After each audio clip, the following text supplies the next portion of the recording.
Dansk Folkehjælp har over 3.000 frivillige og mere end 50 lokalafdelinger. Det er vores frivillige, som samler ind til julehjælp, arrangerer feriehjælp for udsatte familier og deres børn, mens vores samaritter passer på Danmark, når der er sportsevent og festivaler rundt om i landet.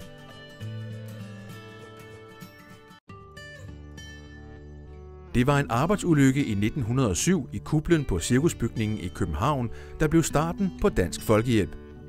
En kollega faldt ned fra et stillads, mens alle så hjælpeløst til, og malersvenden Frederik M. Nielsen fik den tanke, at alle burde kunne hjælpe hinanden på en arbejdsplads, når ulykken ramte.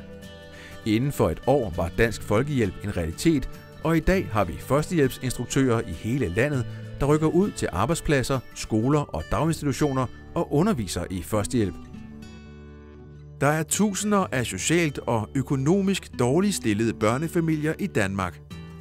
Mange oplever, at de kommer tilbage fra sommerferien og ikke har noget at fortælle, ligesom de andre børn i klassen. Udsatte børn lider afsavn. Det er dem, som ikke er med til fødselsdag hos klassekammeraterne eller på lejrskole, fordi pengene ikke slår til. Derfor er det de udsatte børn, Dansk Folkehjælp har fokus på, når vi samler ind til julehjælp og feriehjælp. Det er disse børn, der med vores hjælp får gaver til jul, ligesom alle andre, og som kan fortælle om sjove og gode ferieminder efter en af vores ferieophold.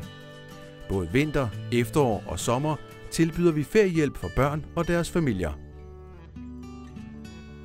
Dansk Folkehjælp har uddannet et specialteam i at yde førstehjælp i katastroferamte områder. Dette team kan sættes ind med kort varsel, når der er brug for det, som der var ved fyrværkeriulykken i Seest og tsunamien i Haiti. Dansk Folkehjælp har arbejdet med og for det afghanske folk i mere end 25 år med vandprogrammer, støtte til landbrugsprojekter, byggeri af skoler og udvikling af landsbyer samt skabelse af jobs. Vi har fokus på bæredygtig udvikling, og vi er optaget af, at det er landets egen befolkning, som bidrager til en positiv udvikling, hvor vi viser vejen.